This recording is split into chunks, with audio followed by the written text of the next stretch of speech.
예, 꽃보다 더 아름다우십니다. 안 좋아하시네. 아멘이 안 되시는가 봐요. 예. 저는 진짜로 그렇게 생각을 합니다.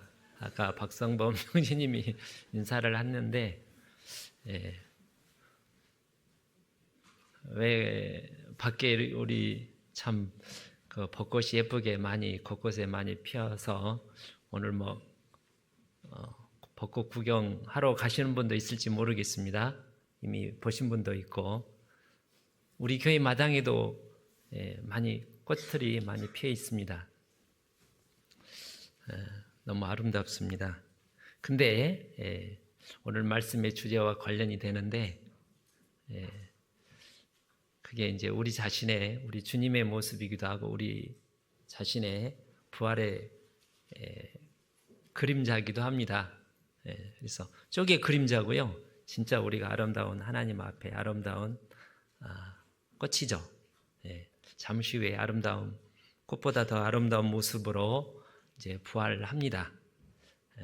좀 전에 찬양대에서 찬송해 주신 것처럼 우리 주님께서 모든 죄와 사망을 이기시고 부활하셨기 때문입니다.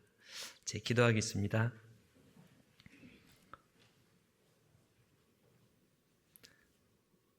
우리 아버지 하나님, 지극히 거룩하시고 높으신 우리 주님께서 이 낮고 낮은 천한 죄악으로 가득한 세상에 오셔서 십자가에서 죽기까지 낮아지시고 온전히 우리 하나님을 위하여 번제로 또 우리 자신을 위하여 속죄제로 모든 제사를 하나님께 드림으로 우리를 이 자리까지 인도해 주심을 믿고 감사드립니다.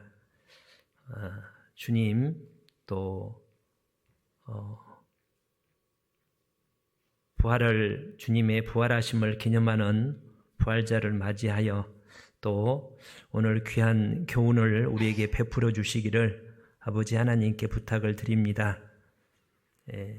우리에게 말씀을 통해서 성령께서 은혜와 능력을 베푸셔서 이 세상을 이기며 우리 육신을 이기며 사단을 이기고 더 힘차게 복음을 전하며 하나님 앞에 영광 가운데 서기를 원합니다. 하나님, 오늘도 함께하여 주옵소서. 특별히 해외 여러 지역에서 충계 수양회로 복음을 전하고 많은 영혼들이 하나님 말씀을 듣습니다. 주님, 이 시간에도 더 많은 복음의 역사가 나타날 수 있도록 하나님께서 그 모든 선교사님들과 동역하는 분들 가운데 함께 하셔서 하나님께서 영광을 받을 수 있도록 하나님께서 친히 역사하여 주시기를 부탁을 드립니다. 또 우리 가운데 함께 하지 못한 여러 연약한 지체들을 마음으로 기억하며 위하여 기도합니다.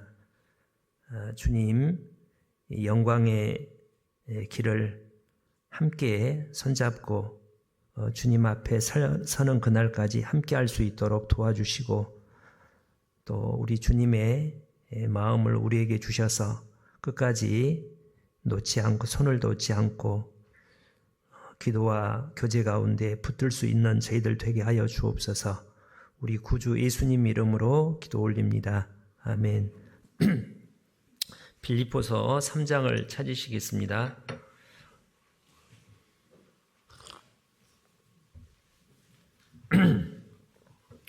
빌립보서 3장 10절입니다.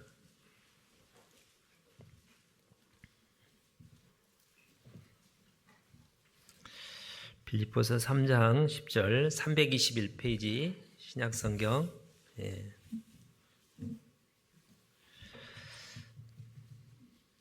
3장 10절 내가 그리스도와 그 부활의 권능과 그 고난의 참회함을 알려하여 그의 죽으심을 본받아 어찌하든지 죽은 자 가운데서 부활에 이르려 하노니 내가 이미 얻었다 함도 아니요 온전히 이루었다 함도 아니라 오직 내가 그리스도 예수께 잡힌 바 된 그것을 잡으려고 쫓아가노라. 그래서 오늘 말씀의 제목이 3장 10절에 있는 그 부활의 권능과 고난의 참여함을 알려하여 이렇게 정했습니다. 엄청 춥네요.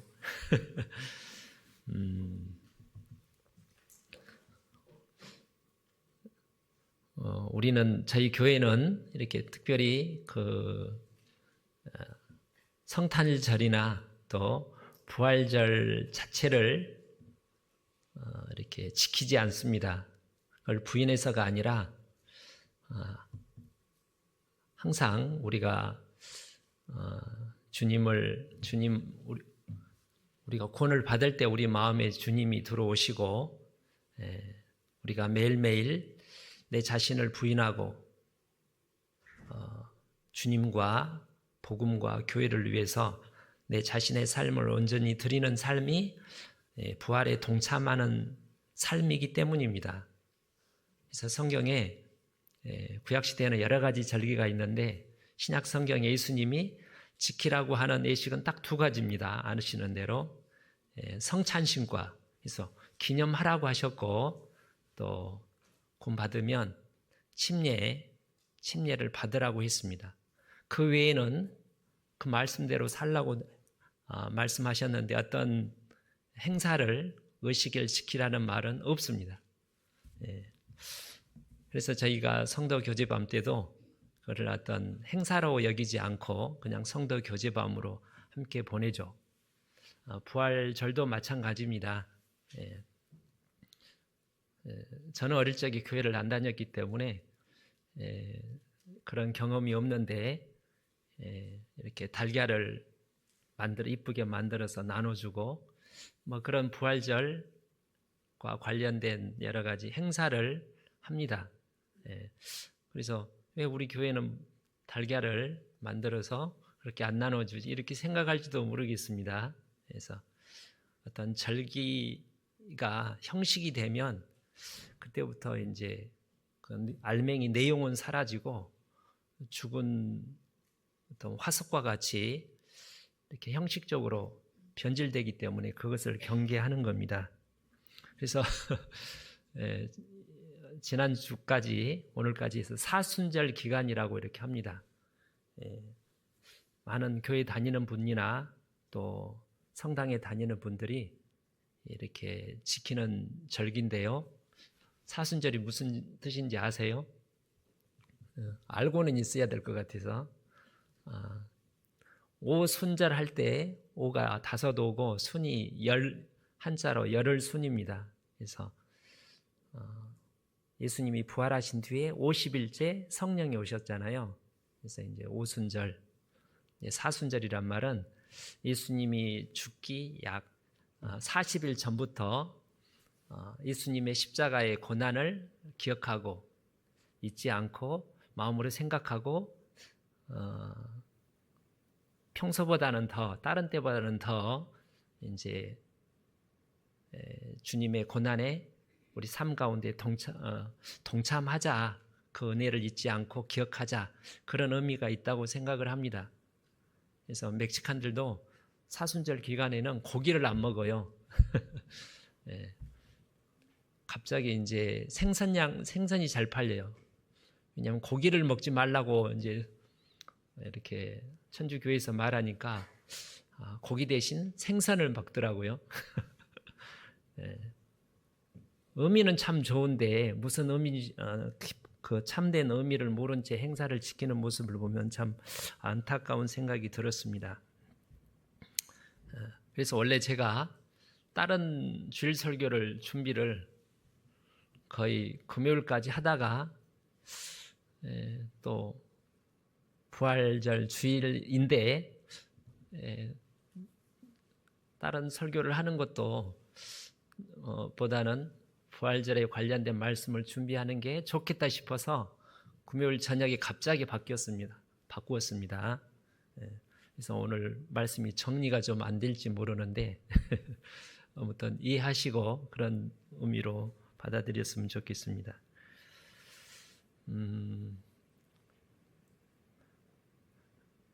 벚꽃이 참 만개했죠. 예.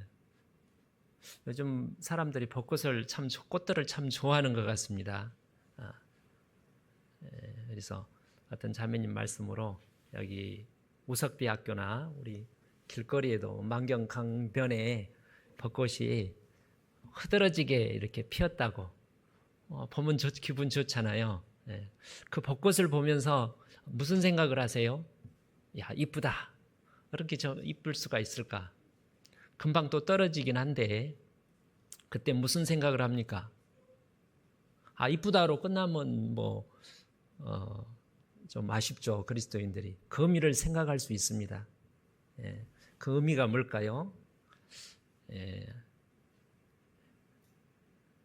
그 꽃이 피우기 위해서는 혹독한 이제 봄의 꽃은 더욱 그렇습니다. 혹독한 어떤 겨울 추위를 통과한 뒤에 벚나무에서 매화 나무에서 개나리 죽은 것 같은 나뭇가지에서 꽃이 나오고 새순이 나오죠. 혹독한 겨울을 지났기 때문입니다. 그 전에 어떤 모든 씨들이 땅에 떨어져서 죽어서 싹이 나와서 쭉쭉 자라다가 혹독한 그런 겨울 추위를 거친 뒤에 그런 꽃을 피웁니다. 이게 우리가 성경에서 가장 중요한 분이 주인공 예수님이잖아요. 그래서 성경을 잘 이해하는 방법은 항상 여기에 어떤 예수님에 대한 어떤 모습이 어떤 예수님에 대한 그림자가 담겨 있을까를 생각하고 성경을 읽으면 대부분 맞습니다. 체로육기에 물을 얻으려고 이렇게 이제 엘림이라는 곳에 갔는데 물이 썼습니다. 마라라고. 이렇게 이제 나뭇가지를 던지니까 쓴물이 달아졌잖아요. 나뭇가지가 뭘까? 예수님의 십자가입니다. 자연도 똑같다고 생각을 합니다. 하늘의 태양을 보고 뭘 생각하냐면 예수님을 생각하면 됩니다. 예수님이 태양이라고 성경에 이렇게 표현이 되어 있습니다. 꽃도 마찬가지죠.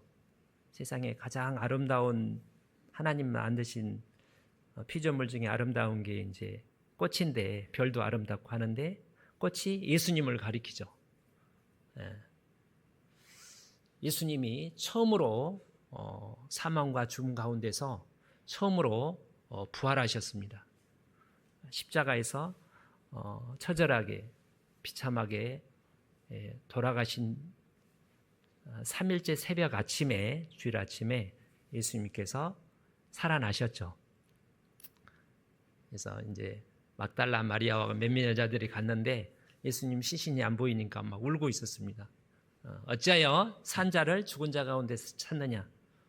천사들이 이렇게 말을 했죠.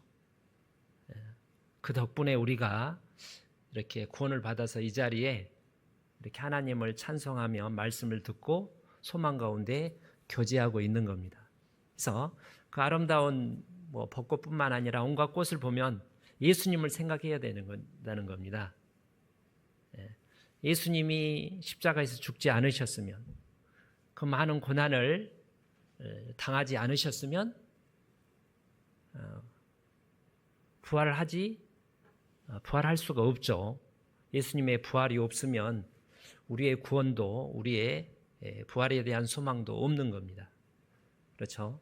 그래서 꽃을 볼 때는 이런 이쁜 꽃이 예수님이 부활의 모습을 가리킨다는 겁니다. 아주 신령한 모습으로 아름다운 모습으로 부활하셨는데 우리 영혼은 이제 예수님의 부활의 생명, 새 생명을 받았는데 몸은 여전히 옛날과 같습니다. 근데 주님이 오시는 날 천사보다 더 아름다운 모습으로 예수님과 같은 영광스러운 몸으로 순식간에 하나님이 우리를 변화시킨다고 하셨죠. 이렇게 데려가시는 겁니다. 아직 이제 나타나지는 않았지만 잠시 후에 꽃처럼 우리 몸이 꽃보다 더 아름다운 모습으로 부활할 겁니다. 그래서 꽃을 보고 여러 가지 생각을 하는데 예수님을 생각하고 나도 언젠가 저 꽃처럼 부활을 할 거다. 그런 생각을 하면 교훈이 된다는 겁니다. 그렇죠? 그래서 이제 부활절과 관련된 어떤 말씀을 배울까 하다가 이제 이 빌립보서 3장 이렇게 10절을 찾게 됐는데요. 옛날에 예수님이 죽음에서 부활하시고 그로 말미암아 우리가 구원받고 부활의 소망을 갖고 주님이 오시는 날 부활할 뿐만 아니라 우리가 구원받은 것은 과거고 주님이 오시는 날 부활할 것은 미래인데 오늘 배우고자 하는 것은 현재 지금 부활이 나와 무슨 관련이 있는가. 현재 언젠가 주님 오시는 날 부활할 거지만 현재 오늘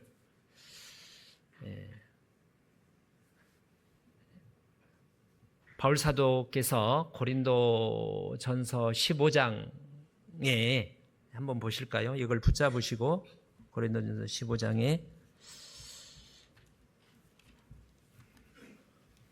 저를 위해서 틀어주시는 거예요?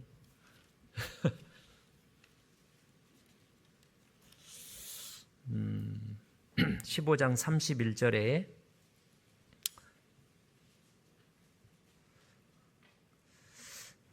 형제들아 내가 그리스도 예수 우리 주 안에서 가진 바 너희에게 대한 나의 자랑을 두고 단언하노니 나는 날마다 죽노라.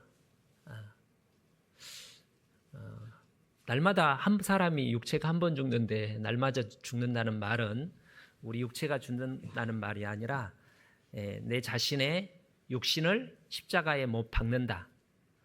내 자신을 부인한다. 누군지 나를 따라오려거든 주님을 따라가려면 자기를 부인하고 자기 육신을 나 자아를 부인하고 자기 십자가를 지고 주님을 쫓아가는 삶이죠. 오늘 혹시 몸도 안 좋고 여러 가지 이유 때문에 교회에 참석을 못할 뻔했는데 그래도 주님 찬송을 하고 함께 말씀을 듣고 하나님 함께하는 교제에 참여하기 위해서 내가 가야 되겠다. 이게 나왔다면 거기에 이제 자기 자신을 육신을 이렇게 죽이는 겁니다. 날마다 순간마다. 58절에는 이렇게 되어 있습니다. 58절 끝절에는 그러므로 내 사랑하는 형제들아 경고하여 흔들리지 말며 항상 주의 일에 더욱 힘쓰는 자들이 되라. 이는 너희 수고가 주 안에서 헛되지 않은 줄을 알미니라. 그래서 내 육신의 일을 도모하지 않고 복음을 위해서 주님의 말씀을 순종하기 위해서 또 교회를 위해서 복음을 전하고 기도하고 교제하고 봉사하고 하는 모든 것들이 우리가 날마다 죽는 어떤 삶이라고 할 수 있습니다. 그래서 지난주에 내가 복음을 전하고 피곤했지만 성경을 읽고 기도하고 또 구역 모임에 참석을 하고 형제 자매님을 위해서 기도하고 또 옆에 있는 가족이나 또 이웃들에게 나를 못마땅하게 대하는 오히려 좀 힘들게 하는 그분을 위해서 친절하게 대하고 참고 축복해주고 그 모든 것들이 날마다 죽는 겁니다. 이렇게 날마다 죽을 때 더 아름다운 모습으로 부활할 수 있습니다. 꽃들이 이쁘지만 이쁜 정도는 다 다르잖아요. 뭐 꽃집에 가서 아무거나 사는 게 아니라 그래도 더 이쁜 거, 더 색깔도 모양도 또 향기도 더 나는 거를 고르잖아요. 그죠? 우리가 부활할 때 똑같은 모습으로 부활하는 게 아니라 아름다움 정도가 다르다고 되어 있습니다. 여기 41절에 해의 영광도 다르며 달의 영광도 다르며 별의 영광도 다른데 별과 별의 영광이 다르도다. 해는 뭐 예수님을 가리키고 달이 이제 교회라면 이 하늘의 무수한 별들은 우리 각자를 하나님 앞에 이렇게 가리킵니다. 근데 그 크기와 밝기가 별마다 좀 다르잖아요. 있는지 없는지 희미하게 잘 보이지 않는 별도 있는데 아주 뚜렷하게 반짝반짝 빛나는 별들도 있습니다.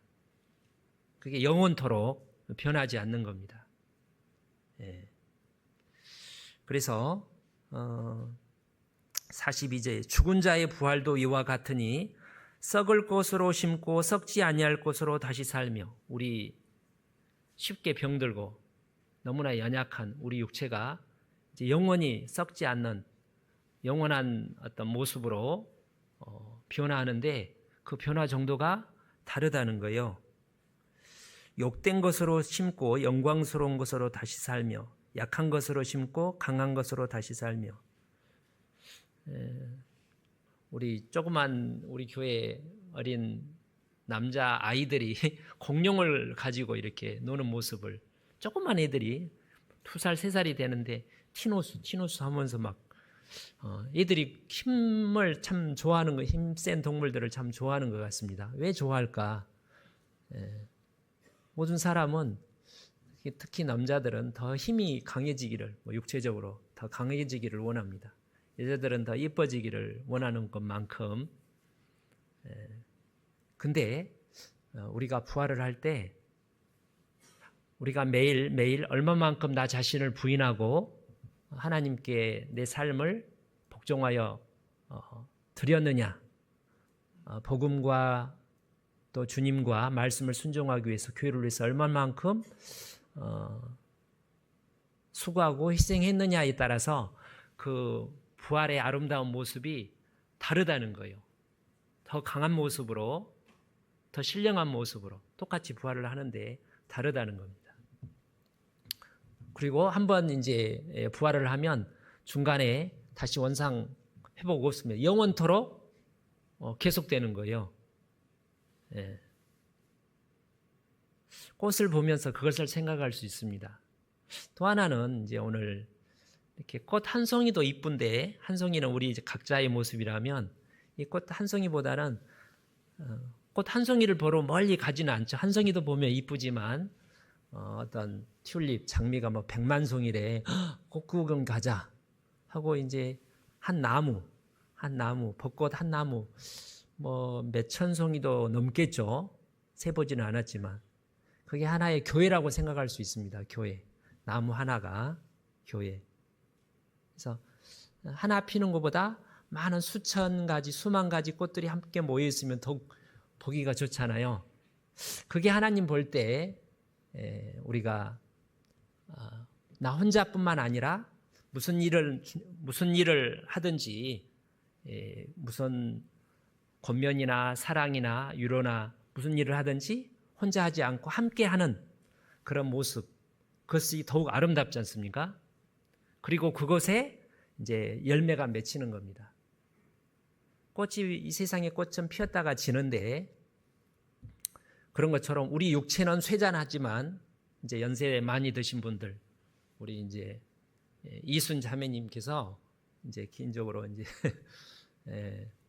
엄청 복음을 열심히 전하시고 교회를 위해서 수고를 많이 하셨는데 지금은 많이 이제 연세가 드시니까 약해지셨잖아요.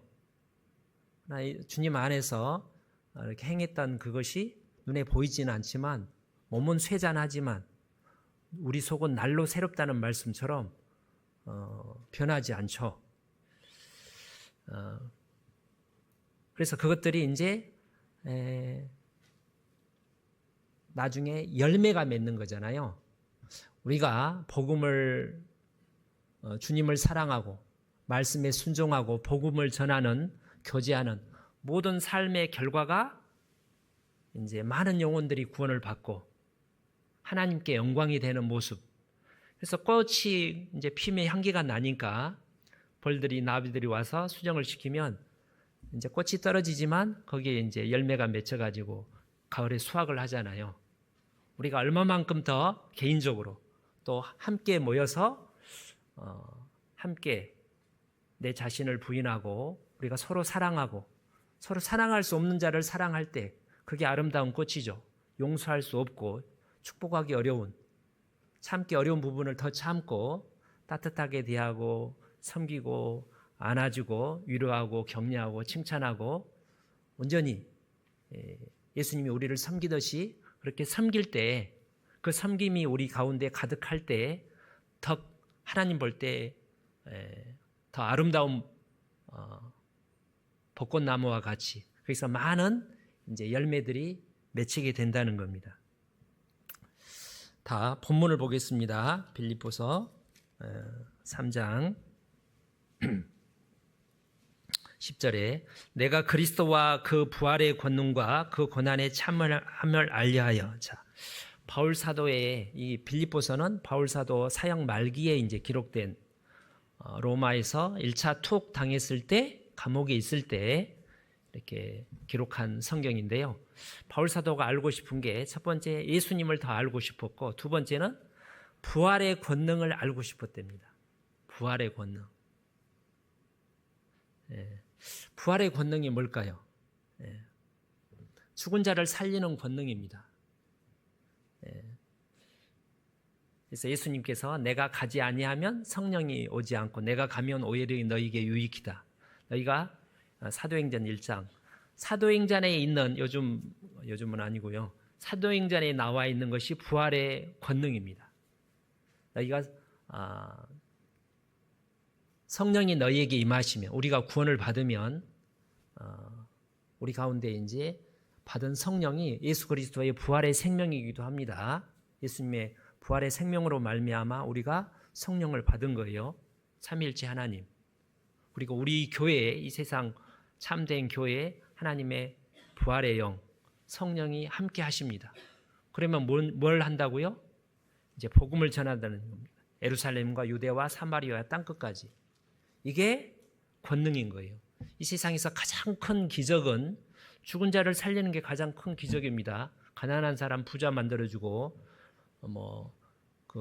암 환자 또는 당뇨병 환자 낫게 하는 것도 기적이지만, 그건 의사도 하잖아요. 이미 죽은 사람을 살리는 일은 아무도 못합니다. 오직 하나님만 하시는 거예요. 죽은 사람을 살리는 것도, 육체를 살리는 것도 어렵는데 죽은 영혼을 살려서 하나님 자녀로, 하나님의 후사로, 그걸 누가 하겠습니까? 예수님의 부활의 권능이 그것을 어렵게 하는 게 아니라 아주 자연스럽게 하는 겁니다. 그게 부활의 권능입니다. 사도행전을 한번 보겠습니다. 사도행전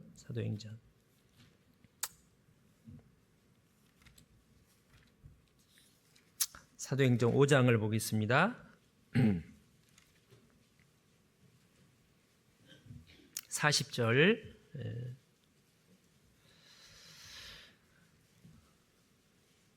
저희가 옳게 여겨 사도들을 불러들여 채찍질하며 예수의 이름으로 말하는 것을 금하고 놓으니.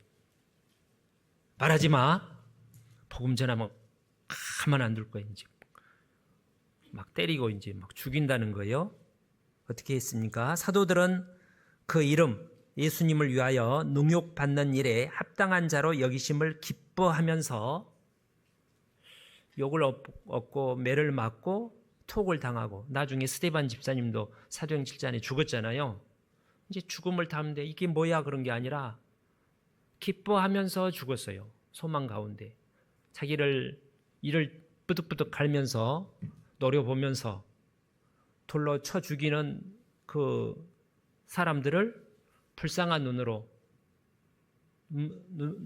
눈망울에 눈물이 그렁그렁 하면서 아버지여, 죄를 저들에게 돌리지 마옵소서.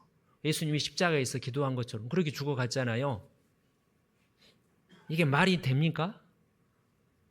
아무 잘못도 없이 사랑해서 복음을 전했는데 바울을 그렇게 미워해서 죽였잖아요. 아니, 이렇게 이제 스데반 집사님이, 바울도 그렇고 예수님도 그랬습니다. 그게 세상입니다. 근데 그 세상을 이기는 방법, 거기서 구원하는 방법이 그 복음을 전해서 구원받는 거예요. 스데반 집사님이 구원을 받았기 때문에 인간으로 할 수 없는 일이잖아요. 그게 부활의 권능입니다. 가장 꼴보기 싫은, 보기도 싫은 원수 같은 사람을 불쌍히 해서 다가가서 복음을 전했습니다. 근데 나를 욕하고 죽이려고 하는 거예요.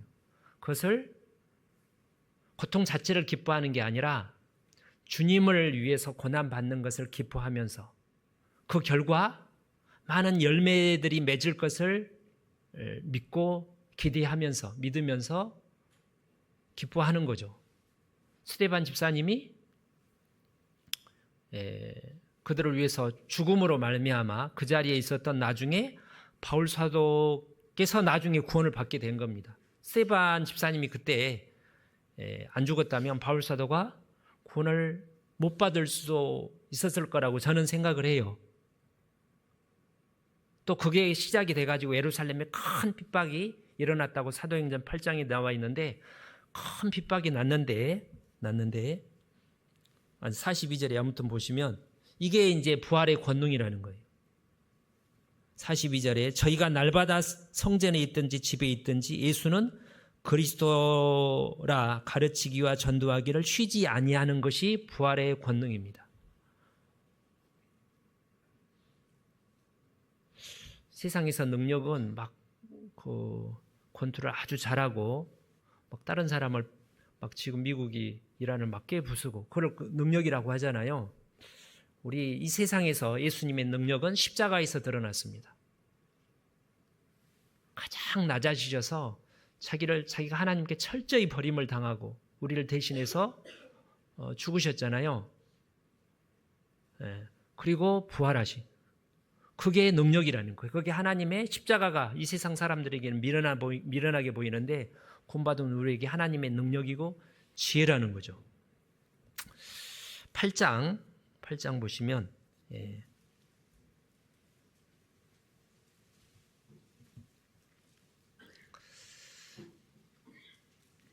1절 사울이 그의 죽임 당함을 마땅히 여기더라. 스데반 집사입니다. 그날에 예루살렘에 있는 교회에 큰 핍박이 나서 사도 외에는 다 유대와 사마리아 모든 땅으로 흩어지니라. 자기 집을 두고 땅을 두고 다 이제 피난민처럼 이제 다른 지역으로 흩어져서 이제 간다는 거예요. 보따리 싸가지고 6.25 때 피난 가는 것처럼. 그런데 2절이 아니라 4절에 그 흩어진 사람들이 두루 다니며 복음의 말씀을 전할세. 시무룩해 갖고 전한 게 아니라 아주 기쁨으로, 얼굴이 환해가지고 달덩이처럼 변해가지고 복음을 전하는 거예요. 좀 막 울면서 슬퍼하면서 절망하면서 탄식하면서 예수님 좀 믿어보세요. 뭐 그거 막 그렇게 해가지고 누가 듣겠어요? 아이고 너처럼 될까봐 큰일 나겠다. 그렇게 생각할 거 하지 않겠습니까? 근데 다 소문을 듣자 하니 요즘 최근에 예루살렘에 큰 박해가 나가지고 예수 믿는 사람들은 다 추방을 당하고 박해를 받고 잘못하면 죽기도 한다는데, 근데 그 친구가 찾아온 거예요.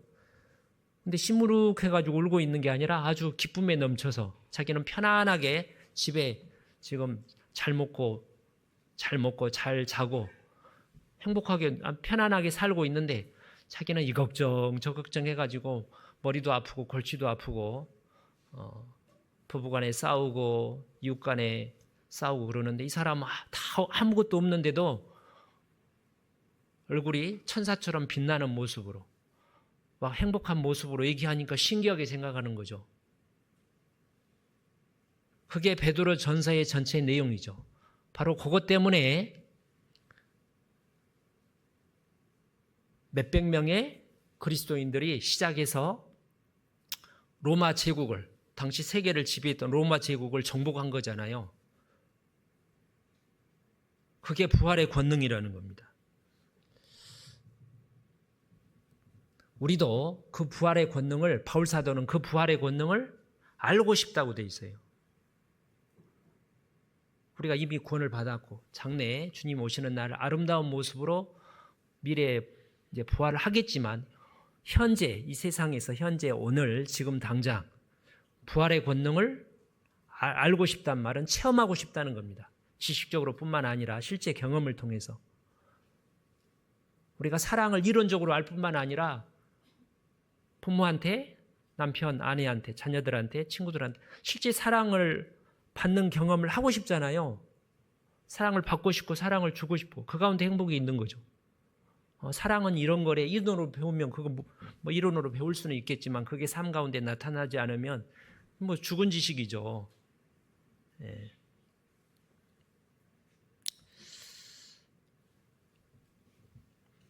다시 이렇게 본문에 보시면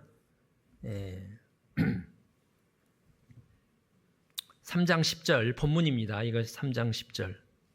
근데 이 부활의 권능을 알기 위해서는 좀 어떻게 할까?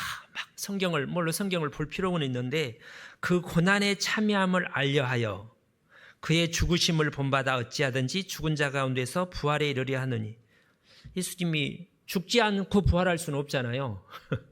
네. 부활이란 말은 죽음을 전제로 하는 겁니다. 죽지 않고 계속 살아있어요. 그건 부활이 아니죠. 그냥 있는 거죠. 네.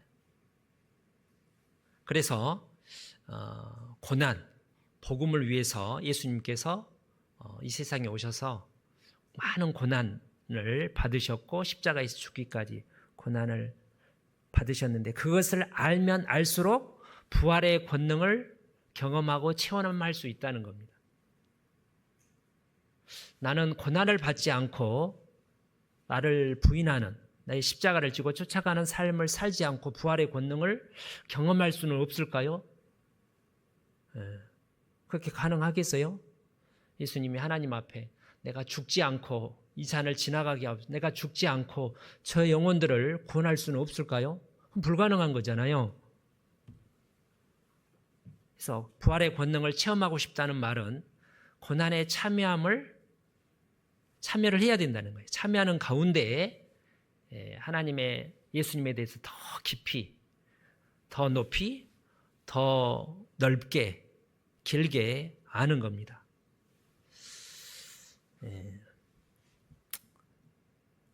마태복음 27장을 보겠습니다. 마태복음 27장. 요한복음 19장을 먼저 보실까요? 제가 이제 얼마 전에 우리 요한복음을 다 읽었는데 전에도 그랬는데 이번에 또 이게 제가 좀 새로웠습니다. 19장 28절 보겠습니다.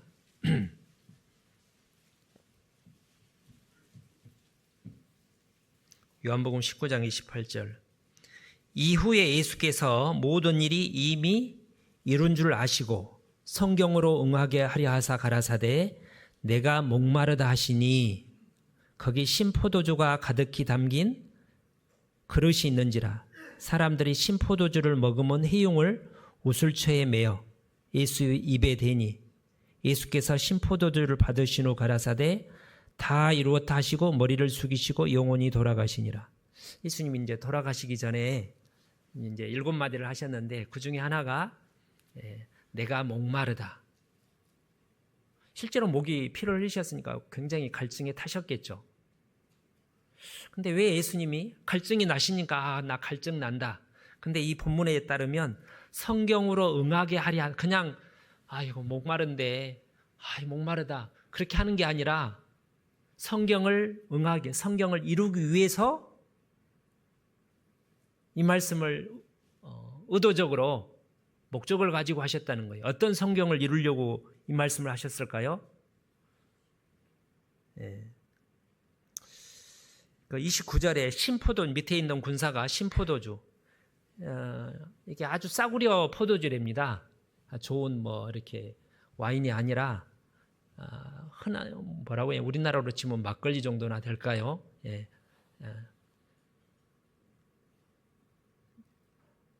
이제 그러니까 그거는 이제 물은 아니지만 이제 밑에 있는 군사가 예수님의 그 말을 듣고 좀 불쌍한 생각이 들었나 봐요.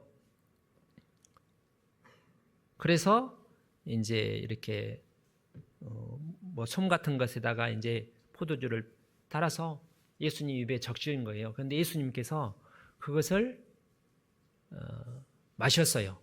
그걸 꿀꿀꿀꿀 많이 마시진 얼마나 마셨겠어요. 몇 모금 거기에 젖었으니까 한 모금 아무튼 목에 적시셨어요. 그때 목 갈증을 해소하기 위해서, 해결하기 위해서 그렇게 한 게 아니라 구약 성경에 이 예언이 있거든요. 자, 요거 시편 69편을 보겠습니다.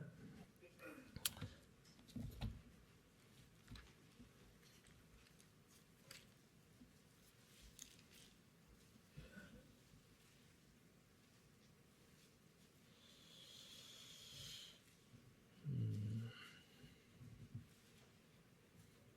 21절.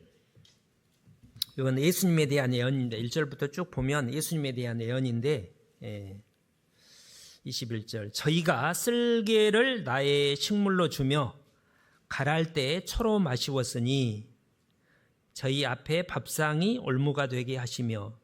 그래서 이제 그 다윗의 시 중에 예수님의 예언이 이렇게 숨겨져 있는데 저희가 쓸개를 나의 식물로 주며 가랄 때 초로 마시웠으니, 이 초가 포도주, 초로 만들어진 포도주가 정상적인 포도주가 있고 좀 오래되면 초처럼 될 거 아니에요.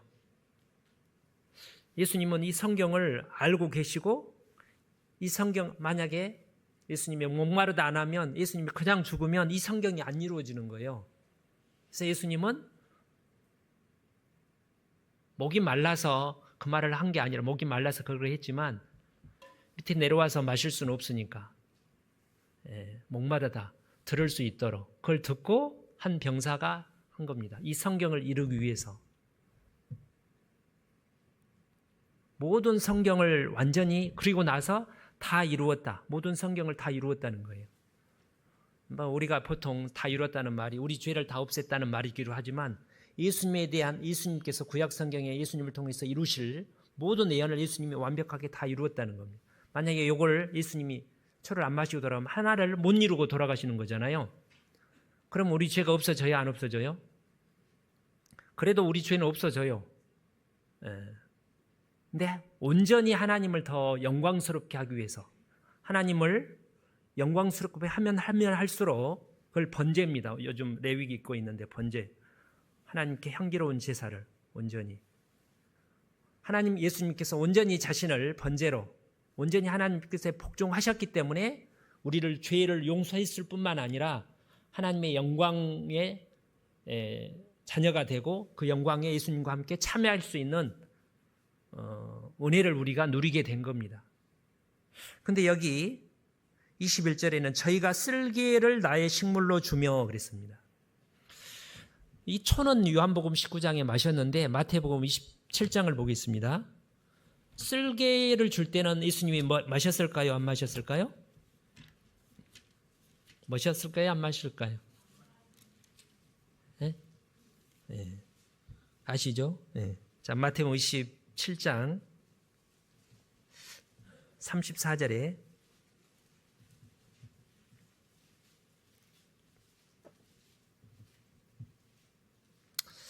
쓸개탄 포도주를, 27장 34절, 쓸개탄 포도주를 예수께 주어 마시고자 하려 하였더니, 여러 번 권했는데 한 번이 아니라 먹어봐.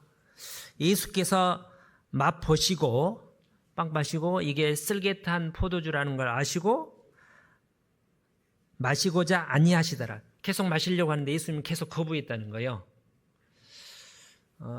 이거는 당시 관례의 때입니다. 십자가의 고통이 하도 심하니까 이제 좀 불쌍하니까 관례적으로 쓸개 하잖아요. 쓸개. 이 쓸개를 하면 약간 어떤 마취 효과가 있어서 고통을 얼마나 줄여든지는 모르지만 약간 고통을 경감시켜주는, 요즘으로 하면 마취제와 같은 그런 역할을 한답니다. 그래서 양 옆에 있는 강도들은 이 쓸개탄 포도주를, 쓸개를 섞은 포도주를 줬을 때 두 강도들은 더 많이 마셨을 거라고 저는 생각을 합니다. 왜냐하면 조금이라도 고통을 줄이기 위해서. 근데 예수님은 예수님도 아시죠? 이 쓸개탄 포도주를 마시면 고통이 조금이라도 줄어든다는 것을 아셨는데 그걸 아시고 피하셨다는 거예요. 그걸 아니하시더라 그랬는데 한 번만 한 게 아니라 왜 안 먹지? 이쪽으로 이렇게 고개를 돌리고 예를 들자면 이쪽이 돌리면 예수님이 의도적으로 그를 거부하셨다는 거예요. 왜 거부하셨을까요? 구약 성경에 그렇게 나와 있잖아요. 근데 왜 하나님께서 구약 성경에 예수님이 쓸개를 거부하시도록 원하셨을까? 제 생각입니다. 예수님이 그걸 원하셨어요. 우리 대신 받아야 할 모든 그 죄에 대한 끔찍한 심판, 육체적인 고통 또는 정신적인 영적인 고통이 있었겠죠. 그 고통을 조금이라도 약간 멍한 상태, 마취된 상태에서 경험하기를 원치 않으시고 온전한 전신 상태로 그 고통을 모두 하나도 온전히 다 의도적으로 경험하기를 원하셨다는 겁니다. 조금이라도 고통을 덜 받고자 의도하지 않으셨다는 거예요. 그렇게 하신 이유가 어디에 있을까? 이제 제 생각에 우리에게 더 큰 힘을, 부활의 권능을 주시기 위해서, 그로 말미암아 우리가 더 큰 예수님과 함께 더 큰 영광에 함께 참여하도록 하기 위해서 의도적으로 그렇게 하셨다는 겁니다. 예수님은 그리고 끝까지 그렇게 하고 할 수도 있었는데 아까 이제 그 신포도주는 마셨습니다. 그는 쓸개탄 포도주가 아닌 신포도주는 그 이유는 십자가에서 내가 목마르다. 어떤 목이 말랐을까요? 예수님께서 사마리아 여인에게 복음을 전할 때 굉장히 갈증이 나셨는데 배가 고프셨는데도 끝까지 나중에는 마셨겠지만 사마리아 여인이 물동이 놔두고 가버렸잖아요. 나는 너희가 알지 못하는 양식이 있다. 나는 너희가 알지 못하는 음료가 있다. 그 사마리아 여자와 그 동네 사람들이 구원받는 그게 예수님이 내가 너희가 알지 못하는 양식이고 음료라고 하셨어요. 이 세상 모든 사람이 이 복음을 믿고 구원받기를 원하는 간절한 그 영혼의 갈증이 아니었을까 그렇게 생각을 해봅니다. 아무튼 예수님께서 의도적으로 모든 십자가의 고통을 경험하기를 원하셨다는 거예요. 바울 사도도 똑같은 마음이지 않았을까 이런 생각이 든다는 겁니다. 우리 각자에게는 의지가 있습니다. 자유의지가 있어요. 힘든 거를 선택할 수도 있고 그걸 피할 수도 있고 편한 거를 선택할 수도 있고 매일매일 선택의 기회가 주어지는 거잖아요. 그죠? 바울 사도는 매 맞는 걸 좋아할까요? 안 좋아할까요? 나는 매 맞는 걸 그런 사람은 없겠죠. 이상한 사람 아니고 옥에 갇히고 먹지 못하고 자지 못하고 수고하고 매를 맞고 채찍질 당하고 3번 퇴장으로 맞고 온갖 고생을 하셨는데 그걸 일부러 이렇게 고통을 무슨 그런 일종의 그 정신질환처럼 세디스트처럼 자기 고통을 즐기는 게 아니라 그로 말미암아 예수님의 고통을 얼마나 조금이라도 더 알기 위해서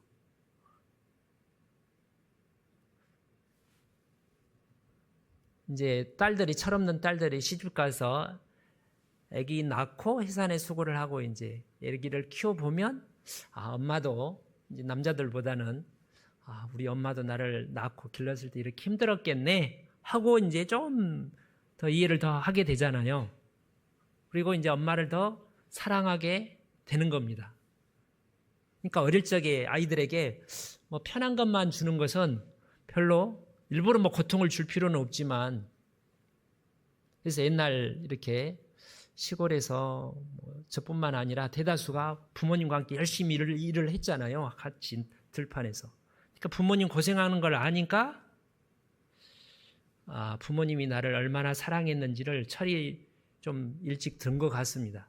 제가 우리 아버지께서, 돌아가신 아버지께서 얼마나 힘들게 하는 일을 만약에 보지 못하고 경험을 못했다면 부모님의, 우리 아버지에 관한 해서는 저는 아버지를 생각할 때 사랑이라는 게 가족들을, 자식들을 위해서 수고롭게 일하는 게 밖에 기억이 안 되거든요. 아버지가 나를 막 물수건을 갈아주고 그런 적은 없고, 제 기억으로는 수고하는 일.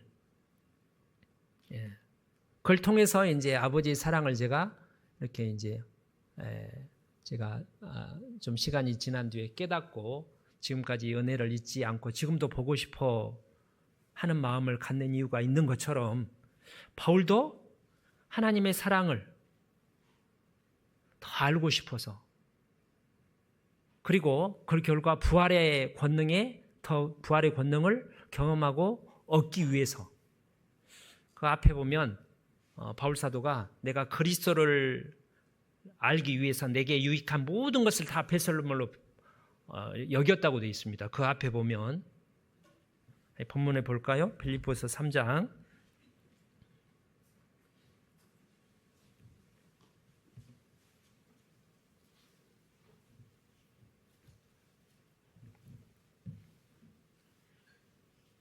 7절. 그러나 무엇이든지 내게 유익하던 것을 내가 그리스도를 위하여 다 해로 여길 뿐더러.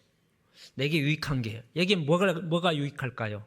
이제 육신적으로 유익한 겁니다. 약하고 병든 것보다는 강하고 건강한 게 더 좋겠죠. 돈이 없어서 가난한 것보다는 돈이 많은 게 더 좋겠죠. 그죠? 저처럼 키가 작은 것보다는 키가 더 큰 게 일반적으로 좋을 거고, 얼굴이 이제 못난 것보다는 이쁜 게 더 좋은 것 같고, 그잖아요. 낮은 것보다는, 아무튼 뭐 이런 것들, 우리 육신이 좋아하는 거, 고생보다는 편안하고 안일한 걸 더 좋아합니다. 그죠? 배고픈 것처럼 맛있는 거 배불리 먹는 걸 더 좋아하는 거예요. 누가 나한테 나를 막 힘들게 하고 막 째려보고 힘들게 하는 것보다는 칭찬 듣는 말, 좋은 말 듣는 거를 더 좋아하죠. 근데 그게 그걸 일부러 받는 건 아닌데, 그게 예수님을 아는데 장애가 되는 경우가 많잖아요. 실제로. 그래 부자들이 구원받기가 어렵죠. 건강한 사람들이 하나님을 찾는 경우가 드물다는 거예요. 제 자신을 보면 제가 그래서 아무튼 이제 병들고 약하고 또 없고 가난하고, 아무튼 힘든 상황 속에서 하나님을 보옵소서 내게 큰 고통을 더하신 것은 내게 평안을 주려 하심이라. 하나님께서 허락하신 거예요. 고린도후서 12장에 바울 사도가 그걸 간증하잖아요. 육체에 가시가 있었는데 3번이나 이거를 좀 빼달라고, 해결해달라고 했는데, 내 은혜가 내게 족하다. 내가 약한 데서 내 능력이 온전해진다. 그걸 깨닫고 나서 바울 사도가 나의 궁핍과 곤란과 핍박과 4가지인데 그것을 기뻐한다고 돼 있잖아요. 가난한 게 좋아요? 부한 게 좋아요? 부한 게 좋은데 영적으로는 가난한 게 유익하다는 거예요. 우리는 그 딜레마, 모순 사이에 살고 있는 모습이라고 생각이 듭니다. 일단 돈 있으면 좋은데 영적으로는 별로 안 좋다는 거예요. 별로가 아니라 예수님이 가난한 게 복이 있다고 했잖아요. 그래서 바울사도는 그걸 깨닫고, 바울사도가 한참 잘 나가는 명문가에 많이 배우고 장래가 유망한 아주 사법고시 합격해가지고 행정고시 합격해가지고 이제 이렇게 사무관, 차관까지 탕탕대로가 펼쳐져 있는데 그 모든 것을 해로 여기고 8절에 또한 모든 것이라고 되어 있습니다. 유익하던 모든 것을 다 해로 여기면 내 주 그리스도 예수를 아는 지식이 가장 고상함을 인함이라. 이 세상에 우리가 알아야 될 게 많은데 부모님 이름도 알아야 되고, 그죠? 근데 가장 별걸, 사람들이 별걸 다 알려고 애를 쓰잖아요. 하도 요즘 정보가 발달되어 있으니까 궁금하면 물어보잖아요. 가장 모르면 큰일 나는 거, 예수님이 누군지. 너희가 내가 그인 줄 알지면 너희 죄 가운데 망하리라. 예수님이 누군지. 근데 우리가 예수님을 알고 이제 믿고 구원을 받았는데 너무나 적게 알아요. 그죠? 더 알아야 됩니다. 예수님에 대해서 온전히 아시는 분은 마태복음 11장에 오직 아버지만 나를, 성부 하나님만 예수님에 대해서 정확하게 온전히 안다고 되어 있어요. 우리는 예수님에 대해서 그 골로새서에 그 안에는 모든 지식의 보화가 다 감춰져 있느니라. 신령의 모든 충만한 것이 예수님 안에 거하시고, 예수님이 이 세상의 최고의 보물이죠. 그죠? 마태복음 13장에 어떤 사람이 밭을 가다가 보화를 발견했어요. 자기 밭이 아닙니다. 남의 밭이에요. 얼른 돌아가서 감춰두고 돌아가서 그 밭을 샀느니라. 왜요? 그 보물을 얻으려고. 그리고 기뻐해서 자기 것을 다 팔아서 그걸 산다는 거예요. 여기 보면 8절 뒤에 내가 그를 위하여 모든 것을 잃어버리고 배설물로 여기면 그리스도를 얻고, 안다는 것과 얻는다는 말은 약간 좀 다르죠. 안다는 말도 경험적으로 알지만 얻는다는 말은 먹는다는 거잖아요. 얻는다. 예수님의 부활의 생명을 얻는다. 부활의 권능을 얻는다. 예수님의 인격을 담는다. 예수님이 내 안에 들어오시고 나는 예수님 안에 있고, 예수님께서 아버지 안에 계시고 아버지 성부 하나님 예수님 안에 계셨던 것처럼 너희가 내 안에 거하고 내 말이 너희 안에 거하며, 우리가 온전히 예수님과 하나가 되면 내가 사는 것이 그리스도니 죽는 것도 유익함이니라. 바울 사도는 빌립보서 1장 21절에 내가 사는 것이 그리스도니, 사는 목적 자체가 예수님이라는 거예요. 모든 거라는 얘기죠. 예수님은 우리의 생명이라고 그러잖아요. 내 생명보다 예수님이 생명이 귀한 거예요. 아무튼 그걸 얻을 수만 있다면, 예수님을 더 알고 예수님을 더 누릴 수만 있다면, 예수님 안에 예수님을 품을 수만 있다면 자기의 유익하던 모든 것을 다 배설물로, 배설물 이제 변입니다. 변. 아주 혐오스럽게 아깝게 한 게 아니라 기쁘게 버리는 거예요. 기쁘게. 어떻게 생각하세요? 주님을 알고 싶지 않으세요? 주님의 사랑을, 그분의 사랑의 깊이와 넓이와 길이와 넓이가 어떠함을 깨달아. 그 부활의 권능을 알고 싶다면 이제 첫 번째가 내게 다가가는데 불필요한 모든 것을 다 버리는 겁니다. 그래서 아주 아깝게, 애석하게, 안타깝게 쩍쩍거리면서 버리는 게 아니라 아주 기쁘게. 그래서 보물을 발견하는 사람이 자기 집에 돌아가서 다 팔아서 기쁘게 그 밭을 샀느니라. 보물을 얻고 기뻐한 거죠. 예수님을 얻을 수 있다면 모든 것을 다 얻는 겁니다. 예수님 안에 모든 것이 다 있기 때문에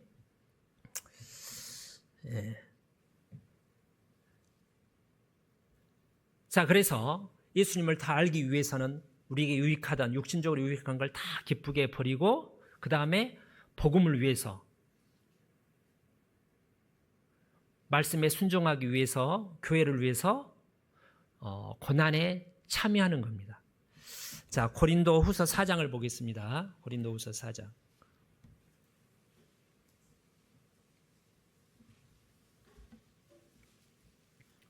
자주 보는 말씀인데요. 7절부터 제가 읽겠습니다. 우리가 이 보배를 질그릇에 가졌으니, 이 보배를 예수님입니다. 우리 마음속에 우리 심령 가운데 들어오신 예수님, 부활의 주님, 이 연약한 육체에 물리적으로도 연약하고 정신적으로 영적으로도 너무 연약하잖아요. 하나님 말씀을 순종해서 하나님을 기쁘게 해드리고 싶은데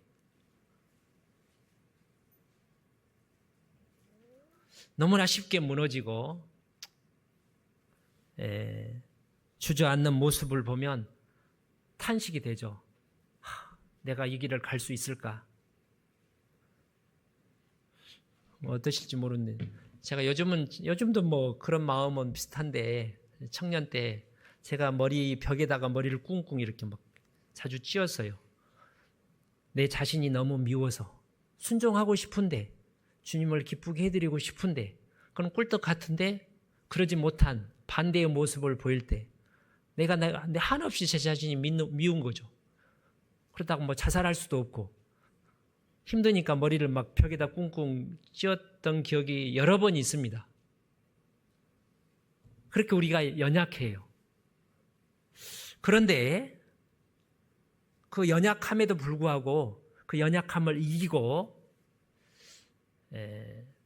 하나님을 말씀에 순종하고 하나님을 기쁘게 해드리고 복음의 많은 풍성한 열매가 맺힐 수 있도록 우리에게 그 보배를 주셨다는 거예요. 이는 능력이 심히 큰 것이 하나님께 있고 우리에게 있지 아니함을 알게 하려 함이라.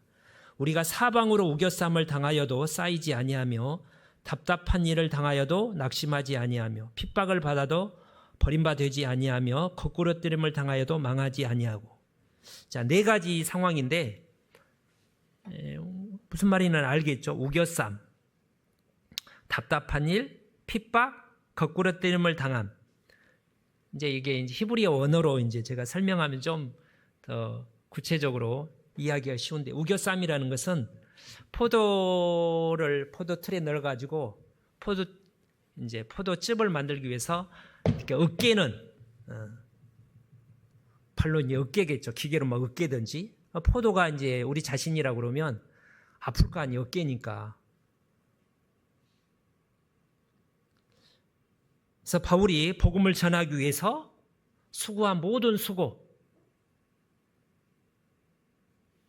고린도후서 11장에 나온 먹지 못하고 자지 못하고 춥고 떨고 헐벗고 40에 하나의 감한말을 5번 맞고 3번 태장으로 맞고 3번을 일주야를 바다에 빠져서 일주야를 기품에서 보내고 그런 모든 수고,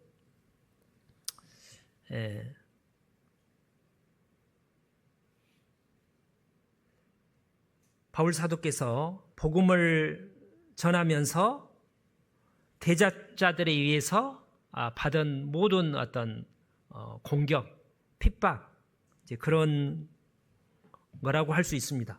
그럼에도 불구하고 바울 사도는 아이고 죽겠다 그런 게 아니라 마음이 기쁨으로 넘쳤다는 거예요. 좀 전에 우리가 읽었던 이 빌립보서 3장 빌립보서가 감옥에서 쓴 편지잖아요. 뭐라고 해요? 3장 1절에 같은 말을 쓰는 것이 나에게는 수고로움이고 너희에게는 안전하니라. 기뻐하라. 내가 다시 말하니 주 안에서 기뻐하라. 감옥에서 막 좋아서 어쩔 줄 모르는 거예요. 왜요? 하나님이 보배가 예수님 바울사도 안에 10년 가운데 보물을 보고 막 가난한 사람이 다이아몬드 몇백억짜리 혹시 있다면 그런 게 없겠지만 너무 좋아서 입이 찢어져가지고 누구 들킬까면 뺏길까봐 안 좋아 앉으면 속으로 막 좋아서 어쩔 줄을 모를 거 아니에요. 이걸 팔아가지고 내가 집도 사고 뭣도 사고 막 생각하면이 바울사도가 그랬다는 거예요. 답답한 일은 도무지 해결 방안이나 빠져나갈 능력이 없는, 마치 살벌한 적군에 의해 단단히 포위당해 꼼짝달싹 못하는 절망적인 상황. 사방이 막혀가지고. 그럼에도 불구하고 답답한 일을 당하여도 낙심하지 않고 기죽지 않고, 핍박, 혼신의 힘을 다해, 사냥감을 쫓아가는 맹수를 한번 생각해 보죠. 막 아프리카에서 영양을 쫓기 위해서 막 사자가 막 달려가잖아요. 어떤 데 보면 사냥개가 막 토끼를 막 쫓아가요. 토끼가 막 이렇게 도망가는 거예요. 사냥개가 보니까 토끼를 끝까지 쫓아가더라고요. 포기하지 않고. 그래서 막 잡히려고 하는데 막 이렇게 도망가고, 그런 상황. 사도행전에 보면 안디옥에서 복음을 전하니까 막 박해가 일어났어요. 그래서 어쩔 수 없이 이고니온에 갔어요. 이고니온. 거기서 복음을 전하니까 이고니온 사람들이 막 죽이려고 그런 거예요. 그러니까 저기 그 다음에 어디더라? 다른 데로 갔어요. 다른 도시로. 근데 이고니온에 있던 사람들이 바울서하고 복음을 전하는데 갑자기 와가지고 돌로 패 죽였어요. 그래서 돌에 많이 얻어맞고 밖에 끌려갔는데 바울사가 이렇게 다시 손을 털고 일어났죠. 죽은 줄 알았는데. 그러니까 데살로니가에서 복음을 전할 때 막 박해를 했잖아요. 베리아로 가니까 베리아까지 쫓아와서 박해를 하는 거예요. 바울을 죽이지 않으면 내가 절대 밥도 안 먹겠다고 맹세한 사람이 예루살렘에 40명이나 됐다고 그랬죠.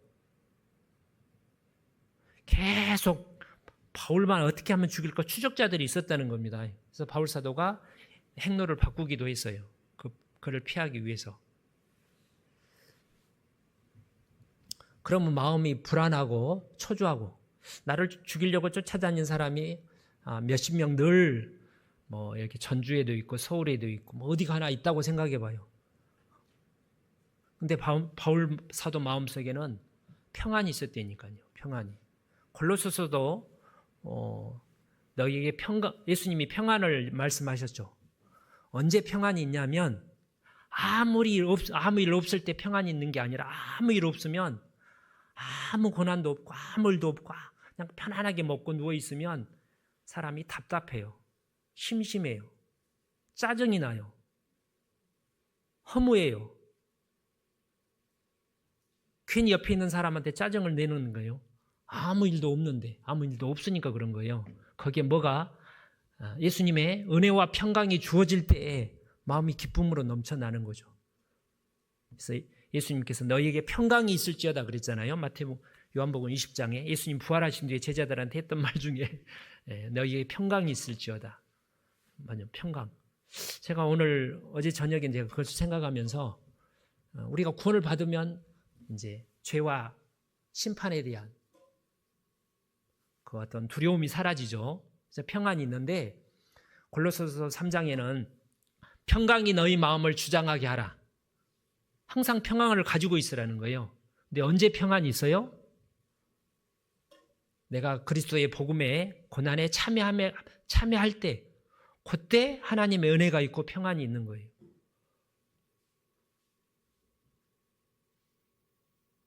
바울 사도가 언제 웃었어요? 감옥에 있을 때 기뻐했어요. 사도행전 16장에 복음 전하다가 잡혀가지고 실컷 채찍으로 얻어맞고 깊은 지하 감옥에 갇혔잖아요. 자정쯤 해서 신라와 함께 하나님을 찬미했다고 돼 있죠. 기쁨이 넘친 거예요. 그래서 예수님께서 너희에게 평안이 있을지어라고 할 때 그 평안이 있으라는 말은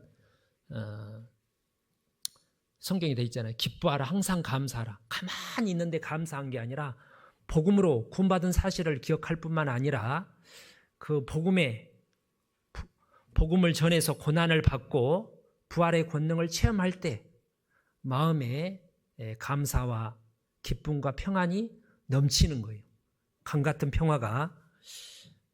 자, 아무튼 여기 보시면 10절에 우리가 항상 예수 죽인 것을 몸에 짊어짐은 예수의 생명도 우리 몸에 나타나게 하려 함이라. 제가 이거를 어제 저녁에 제가 처음으로 알았어요. 그전에도 이거 알았는데 뭘 알았냐면 요거예요. 항상 예수 죽인 게 십자가죠. 예수님이 십자가에서 이제 죽으셨잖아요. 십자가를 몸에 짊어짐은 하나님이 우리 각자에게 주신 십자가, 고난을 버리지 않고 힘들지만 짊어짐은 그때 뭐가 나타나요? 예수의 생명도 우리 몸에 나타나게 하려 함이라. 예수님의 부활의 생명이, 우리 속에 있는 부활의 생명이 일단 나에게 그 마리아가 향유를 옥합을 깨뜨리니까 온 집안에 아름다운 향이 온 집안을 진동시키는 것처럼 내 자신을 부인하고 십자가를 지고 갈 때 내 마음속에 하나님의 은혜와 평강이 넘치고 기쁨이 넘친다는 거예요. 행복이 넘친다는 거예요. 좋아서 어쩔 줄을 모르는 거예요.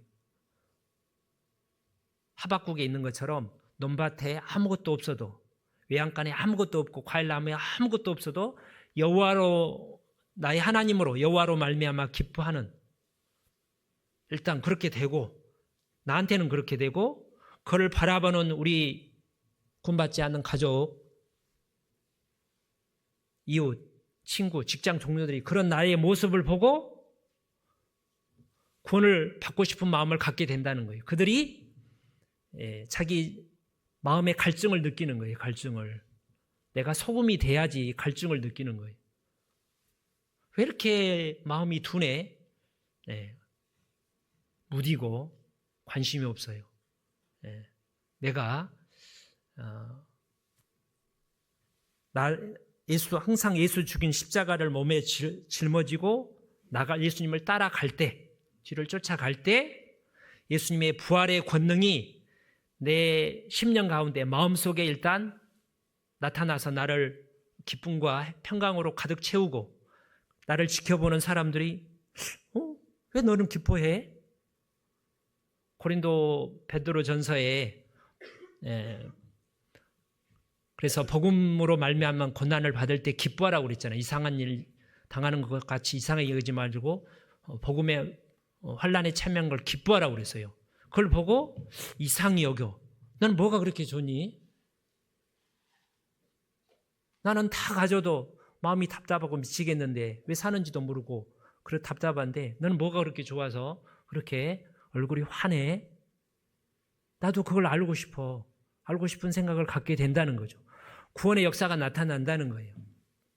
근데 제가 어제 저녁에 처음 알았단 말은 이거라는 거예요. 제가 그걸 관련을 못 시켰어요. 8절, 9절, 7절 같이.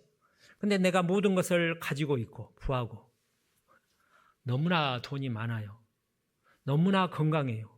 하는 일이 너무나 잘 돼요. 나도 잘 되고 우리 집안도 다 잘 되고. 그럴 때 좋아할 수는 있는데 그럴 때는 주변 사람들이 이상하게 생각하지를 않아요. 아이고 좋겠다. 나도 너처럼 부자 돼야지. 건강해야지. 그런 생각만 갖죠. 근데 몸이 약해요. 아무것도 없어요. 몸에 병까지 들었어요. 네 가지라고 그랬잖아요. 사방으로 우겨쌈도 당하고 답답한 일을 만나고 거꾸로뜨림을 당하고 핍박을 받고 어떤 병에 걸리고요. 어떤 병에 걸리고 우리 자식이 어떤 좋지 않은 일이 일어나고 그랬는데 세상 사람들과 뭐 어떡하나 어째 그런데도 불구하고 믿음으로 말미암아 믿음으로 기뻐하는 거예요. 믿음으로.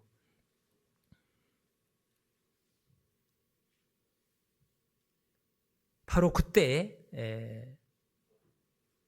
부활의 영광이, 부활의 권능이 더 힘있게 나타난다는 거죠. 그래서 내가 연약함을 당하고 우겨쌈을 당하고 답답한 일을 당하고 핍박을 받고 거스름을 당할 때가 복음을 전할 수 있는 절호의 기회죠.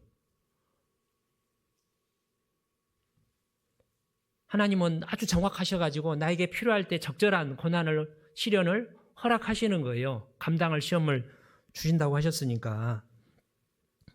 11절에 우리 산자가 항상 예수를 위하여 죽음에 넘기움은 예수의 생명이 또한 우리 죽을 역체에 나타나게 하려 함이니라. 10절과 같은 말씀을 반복하고 있습니다. 누가 죽을 수 있어요? 산자만이 죽을 수 있어요. 그죠? 죽은 자는 죽을 수 없죠. 이미 죽었는데요.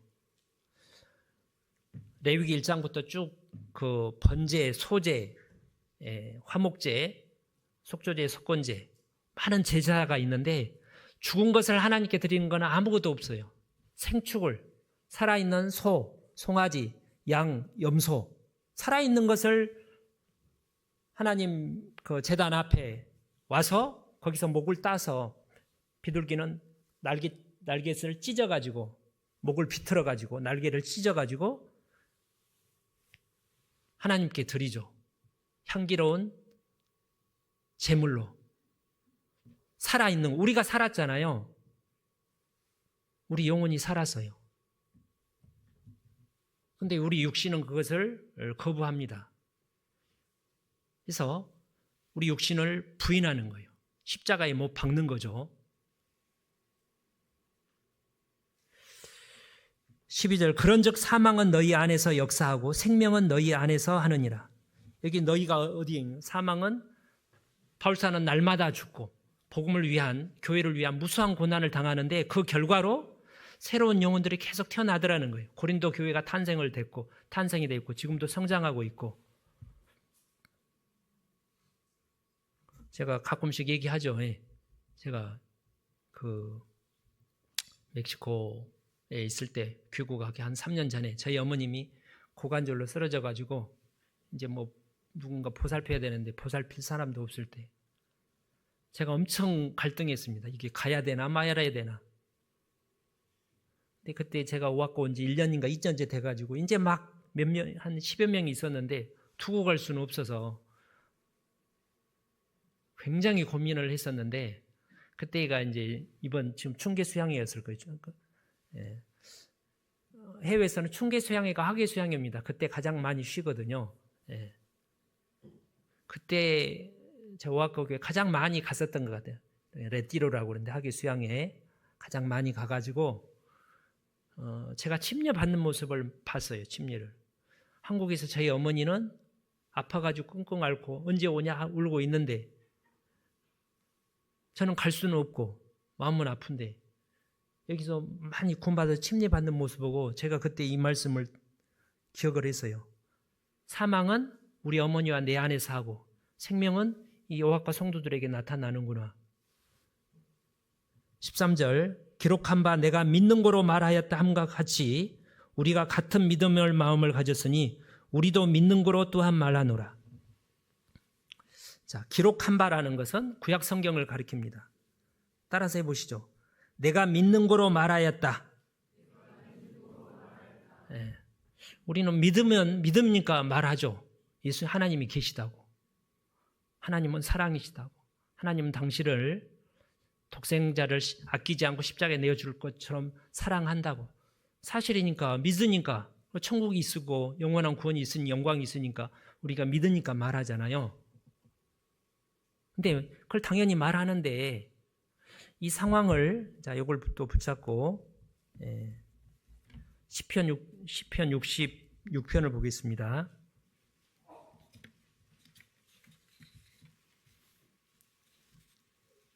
시편 66편이 아니라 죄송합니다. 116편.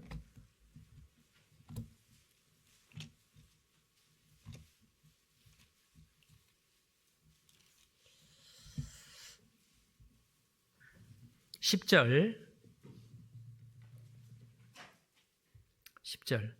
내가 믿는 거로 말하리라. 내가 큰 곤란을 당하였도다.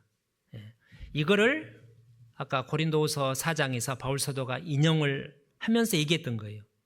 기록된 바 시편 116편에 기록이 되어 있어요. 근데 여기에 내가 이 시편 기자가 뭐 다윗일 수도 있고 다른 사람일 수도 있는데 시편 기자가 하나님을 믿었기 때문에 말했다는 거예요. 다른 사람에게 말했다는 겁니다. 믿었기 때문에. 근데 어떤 상황이냐 이게 중요해요. 제가 이번에 처음 알았어요. 이 말씀을. 어떤 상황이냐. 그게 이제 1절부터 쭉 나오면 3절에 보시면 3절부터 9절까지 상황 속에서도 그랬다는 겁니다. 사망의 줄이 나를 두르고. 사망의 줄. 어떤 줄이 있는데 사망의 줄. 반지에 정하면 어디 주인공이 가는데 거미 같은 게 와가지고 이 똘똘 이렇게 말잖아요. 사망의 줄이 나를 두르고. 이렇게 밧줄로 묶는 것처럼 음부의 고통이 내게 묻힘으로, 지옥과 같은 고통이 내게 미침으로 내가 환난과 슬픔을 만났을 때 바로 그때에 이 시편 기자는 믿었어요. 이게 하나님이 허락하셨다. 너무 힘들지만, 고통 자체가 재밌는 건 아니죠. 너무 힘들지만. 그러지만 하나님께서 이걸 허락하신 거고 나에게 더 좋은 것을 주시기 위해서 하나님이 주신 은혜다. 아들을 아끼지 아니하고 십자가에 내어주신 이가 어찌 모든 것을 은사로, 모든 것을 하는 것은 모든 7가지 환난을 다 가리킵니다. 로마서 8장에 있는. 그때도 불구하고 그리고 이 고난을 통과하면 이 고난이 나에게 유익이 되고, 그리고 이 고난을 통과하면 하나님께서 하나님의 영광을 나타내실 거다. 통과하기 전에도 너 그렇게 망하게 되었구나. 너 망하게 이제 죽게 됐구나. 안 됐구나. 어쩌다 하나님을 믿고 그렇게 됐니? 하나님을 왜 너를 안 도와주나? 욥과 같이. 근데 그 상황에서 시편 기자는 아닙니다. 저는 하나님을 사랑합니다. 하나님은 지금도 나와 함께 하시고 나를 위해서 기도하시고 나를 가장 좋은 길로 인도하실 것을 저는 믿습니다. 하고 힘들지만 기쁘게 얘기를 했다는 거예요. 내가 믿는 거로 말하리라. 실제로 이제 1절부터 이제 1절, 2절은 이 믿음대로, 근데 가만히 있는 게 아니라 기도를 했어요. 1절에 여호와께서 내 음성과 간구를 들으심으로 내가 저를 사랑하는도다. 그 귀를 내게 기울이셨으므로 내가 평생에 기도하리로다. 그래서 간절히 이제 기도했습니다. 그래서 7절에 6절에 여호와께서 어리석은 자를 보존하시나니 내가 낫게 될 때 나를 구원하셨도다. 그러니까 고난을 준 이유가 내 마음을 낮추고 내 어리석음을 벗기기 위해서 그런 거죠. 내 영혼아 내 평안함에 돌아갈지어다. 여호와께서 너를 후디하심이로다. 그 고난 가운데 고난을 통과한 뒤에 예수님께서 너에게 평강이 있을지어다 하는 것처럼 평안이 넘치는 거예요. 주께서 내 영혼을 사망에서 내 눈을 눈물에서 내 발을 넘어집에서 건지셨나이다. 이게 우리 영혼이 구원받는 상황을 가리킬 수도 있고 우리가 구원받은 뒤에 큰 환난 가운데 다시 하나님의 은혜로 모든 시험을 이기고 통과한 것일 수도 있습니다. 아무튼 12절에 같이 읽어볼까요? 여호와께서 내게 주신 모든 은혜를 무엇으로 보답할꼬? 나를 구원해 주신 은혜, 지금까지 함께해 주신 은혜, 지금도 나에게 나의 당한 것이 은혜로 된 것이니 고난을, 누구보다 더 큰 고난을 당하고 있다면 더 큰 은혜라는 거죠. 그 은혜를 무엇으로 보답할꼬? 그리고 나중에 영광으로 갚아주시고 무엇으로 보답할꼬? 무엇으로 보답해야 되겠어요? 내가 구원의 잔을 들고 여호와의 이름을 부르며, 구원의 잔을 들고란 말은 구원에 감사하면서, 우리가 정상적인 상태라면 구원받은 사실 하나하나로도 우리가 감사할 수, 기뻐서 어쩔 줄을 모르는 게 마땅하겠죠. 여호와 이름을 부르며 여호와의 모든 백성 앞에서 나의 소원을 여호와께 갚으리로다. 복음을 전한다는 거예요. 이 복음을, 그들도 이 복음에 참여할 수 있도록 하나님과 하나님의 아들 예수 그리스도의 놀라운 구원의 사랑을 알고 나와 같이 이 은혜에 참여할 수 있도록, 그게 보답하는 길이라는 거죠. 여기 써졌잖아요. 왼쪽인가 오른쪽인가? 15절 같이 읽어보겠습니다. 성도의 죽는 것을 여호와께서 귀중히 여기시는도다. 제가 어제 또 이거 처음 알았어요. 이것도 전에는 이거를 이제 구원받은 성도가 죽을 때 귀중히 여기시는도다. 그 말도 되죠. 그 말도 맞지만 이 문맥에서 여기서 이 성도의 죽는 거라는 것은 믿음을 지키고 어떤 환난 가운데서도 하나님께 원망하지 않고 감사하면서 영광을 하나님께 돌리고, 그러고 하다가 혹시 죽을지라도, 스데반 집사님이 죽었고 바울 사도가 결국 디모데후서에 죽잖아요. 그렇게 죽게 되는 것을 하나님이 가장 귀하게 여기신다는 거죠. 하늘에 미리 땅에, 지난달 암송 말씀, 자기 생명을 사랑하는 자는 잃어버릴 것이요, 이 세상에 자기 생명을 미워하는 자는 영생하도록 보존하리라. 사람이 나를 섬기려면 나를 따르라. 나 있는 곳에 나를 섬기는 자도 거기 있으리니 사람이 나를 섬기면 내 아버지께서 저를 귀히 여기시리라. 가장 귀히 여기시는, 스데반 집사님이 순교당할 때 예수님이 벌떡 보좌에서 일어났다고 하셨잖아요. 이게 최고의 영광이죠. 자, 다시 본문에 고린도후서 4장, 본문이 아니라 고린도후서 4장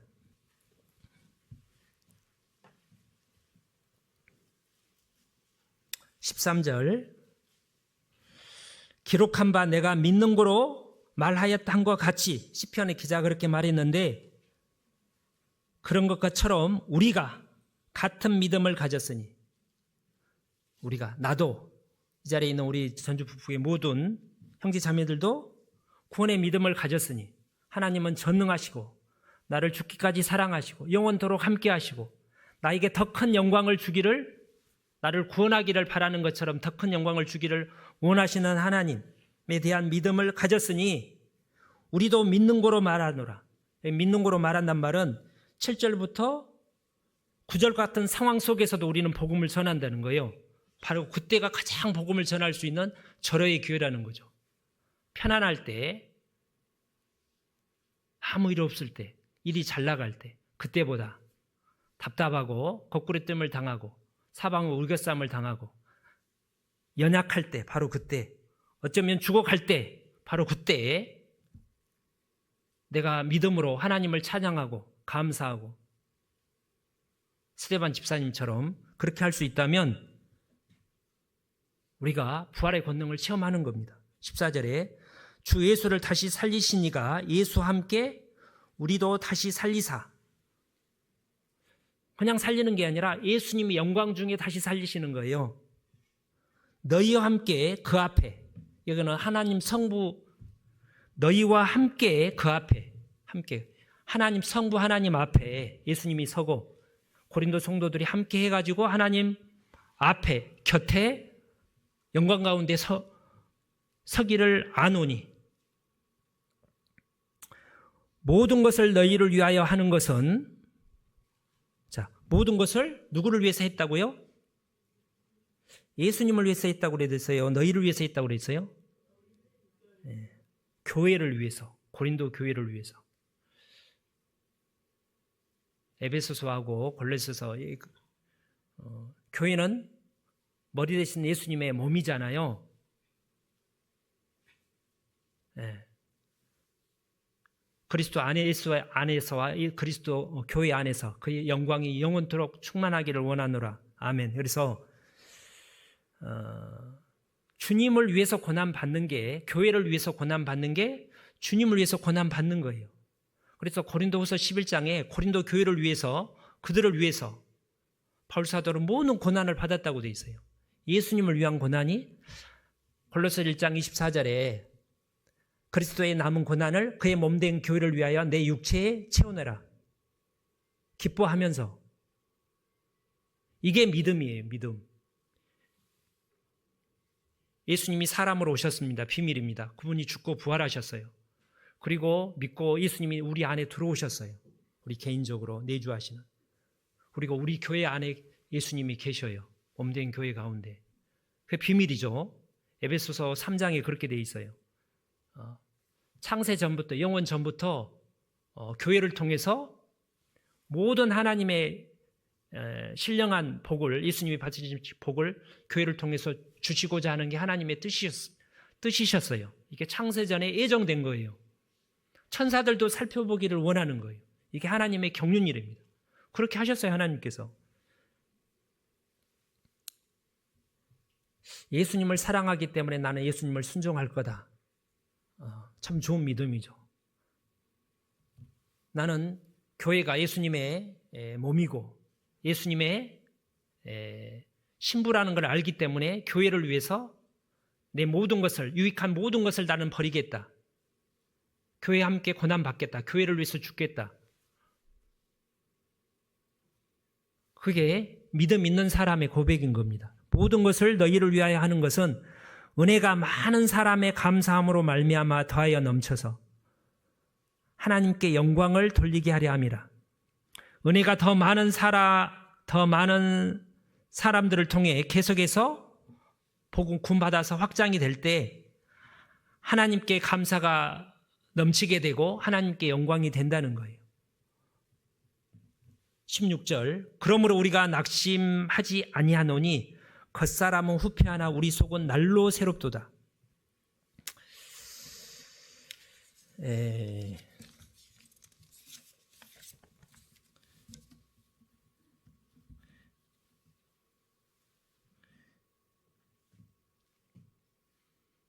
거의 시간이 됐는데 조금만 더 할게요, 오늘은. 에베소서 보겠습니다. 에베소서. 다음에 할까요? 다음에 이제 뭘 하려고 말씀드리냐면, 아까 이제 내가 그리스도를 알기 위해서, 부활의 권능을 알기 위해서 내가 고난에 참여함을 알려하여 어찌하든지 죽은 자 가운데서 부활에 이르려 하노니 그랬는데, 제가 계속 보니까 고린도 후서에서, 고린도 교회는 바울 사도가 복음을 전해 구원받은 성도인데 바울 사도를 비난하고 의심하고 힘들게 했잖아요. 근데 바울 사도가 고린도 교회를 그래도 사랑했어요. 우리가 만일 미쳐서도 하나님을 위한 것이요 정신이 온전하여도 너희를 위한 것이니, 여기서 너희가 바울 사도를 그렇게 힘들게 했던 고린도 교회입니다. 내가 정죄하려고 이 말을 하는 것이 아니라 이전에 말하였거니와 너희로 우리 마음에 있어 함께 죽고 함께 살고자 함이라. 고린도후서 12장에 내가 너희 영혼을 위하여 크게 기뻐함으로 재물을 허비하고 내 자신까지 허비하리니, 뭐를 위하여? 고린도 교회를 위하여. 바울 사도는 교회를 위해서 많은 고난을 받고, 한 사람이 실족하면 연약하면 내가 약하지 아니하면 누가 실족하면 애타하지 않더냐, 모든 유해를 걱정했잖아요. 그게 하나님의 예수 그리스도의 걱정이죠. 그 가운데 부활의 권능을 체험한다는 거예요. 에베소서 3장에 모든 성도와 함께, 에베소서 1장을 보시면, 에베소서 1장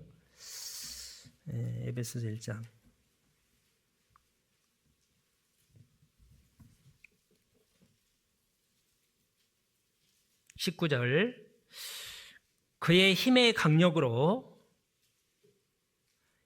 역사하심을 따라 믿는 우리에게, 교회에게 베푸신 능력의 지극히 크심이 어떤 것을 너희로 알게 하시기를 구하노라. 그 능력이, 하나님의 놀라운 권능이, 부활의 권능이 예수님을 죽은 가운데서 살리셨고 교회를 만물 위에 세우셨다는 거예요. 22절에 만물을 그 발 아래 복종하게 하시고 그를, 예수님을 만물 위에 교회의 머리로 주셨느니라. 그리고 2장 1절에 너희 허물과 죄로 죽었던 너희를 살리셨어요. 그래서 우리가 교회를 통해서 복음을 듣고 구원을 받았어요. 자, 아까 처음에 제가 이런 생각을 해봤습니다. 꽃 하나도 이쁘지만 꽃이 뭉쳐있는, 이렇게 모여있는 벚꽃, 수천 꽃송이가 모여있는 벚꽃 나무를 보면 더 이쁘잖아요. 벚꽃 나무가 군락을 이루고 있으면, 몇백 그루가 있으면 더 이쁘겠죠? 하나님 볼 때 그와 같다. 내 자신이 나 자신을 부인하고 고난에, 십자가의 고난에 참여하고 주님을 따라가면 그게 아름다운 꽃이 되는데, 이게 함께하면 함께하면 얼마나 아름다울까. 형제가 연합하여 동거함이 어찌 그리 선하고 아름다운고. 그래서 꽃을 하나를 보면 나를 우리 각자를 생각하고 아름다운 꽃나무를 뭐 벚꽃이든지 무슨 걸 꽃나무를 생각하면 우리 교회를 생각하면 좋을 것 같아요. 그러면 거기에서 하나님께서 복을 명하셨나니 곧 영생이로다.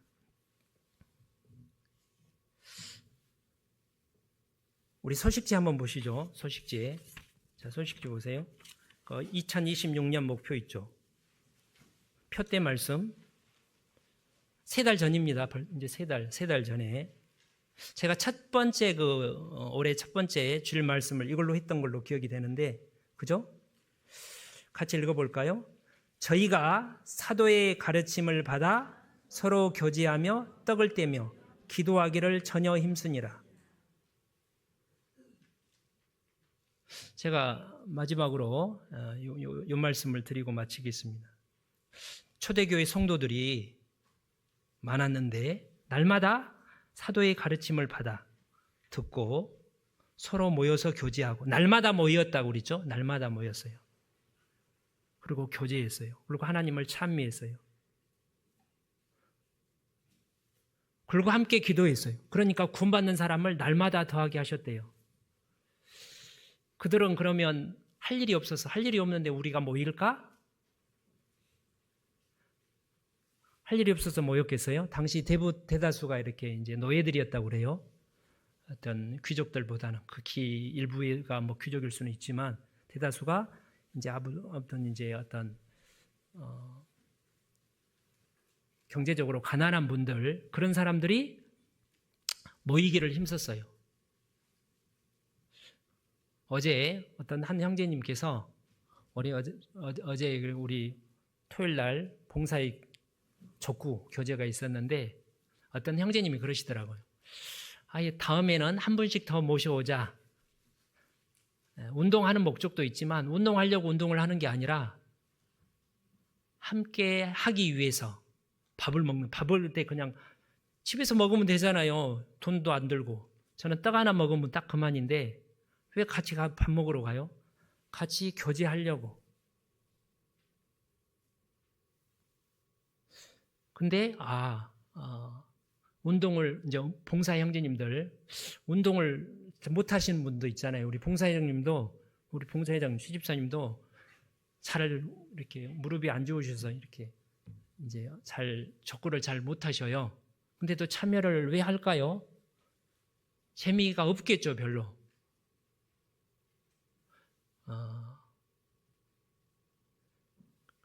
근데 몸도 피곤하고 바쁜데 여러 가지 어려운 상황이 있는데도 불구하고 봉사의 교제가 있고 구역 교제가, 조교제가 있어서 함께 모여서 교제를 나누고 기도하기 위해서 모이는, 그게 자기를 부인하고 자기 십자가를 지고 쫓아오는 작은, 제가 처음에 저는 부활의 권능과 고난의 참여함을 알려 할 때 항상 저는 전에 이제 선교사로 가기 전에 저는 죽을 수도 있다. 선교사 이렇게 생각을 했는데 그것도 맞죠, 선교사님들. 근데 그것만 그런 게 아니라 지금 오늘 나오기 싫은 걸 힘든 몸이 저는 주일날 한 번도 빠진 적이 없어요. 아무리 아프더라도. 목사니까 그런 게 아니라 26년 동안 아픈 적이 한 번도 없었겠습니까? 네. 그렇게 이렇게 교제에 참석하고 복음에 참여하는 게 우리 묵정교계에 참 날마다 참여하는 것이, 여기 그렇게 돼 있잖아요. 오늘도 묵상, 힘들어, 시간도 바빠, 막 졸려. 그래도 한 장이라도 내가 읽어야 되겠다. 오늘도 문자를 한 사람이라도 문자를 기도를 해야 되겠다. 교제에 참석해야 되겠다. 교제에 안 나온 분을 위해서 기도해 줘야 되겠다. 저를 위해서 기도해 줘야 되겠다. 이거를 묵정교육이 실천하는 삶이 고난의 참여함을, 부활의 권능을 체험하고 고난의 참여함을 알고 그 가운데 하나님께서 복음의 역사를 이룬다고 생각이 듭니다. 어떻게 생각하세요? 기도하고 마치겠습니다. 하나님 감사합니다. 우리를 위해서 하늘의 밀이 되어 땅에 떨어지셔서 십자가에 죽기까지 부서지시고 온전히 하나님 말씀을 복종함으로 우리에게 예수님과 함께 영광에 참여할 수 있는 은혜를 주신 하나님, 그 하나님의 우리 주님에 대해서 주님의 사랑과 주님의 인격과 생명과 부활의 권능을 참으로 경험하며 체험하기를 원합니다. 우리가 함께 올해 교제 안에서 계획하고 목표로 세운 묵정교구를 최선을 다해서 실천함으로 더 많은 복음의 열매를 맺고 하나님께 영광 돌리기를 원합니다. 우리 구주 예수님 이름으로 기도 올립니다. 아멘. 찬송가 은혜 찬송 196장입니다.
봉사회장님 광고해 주시겠습니다.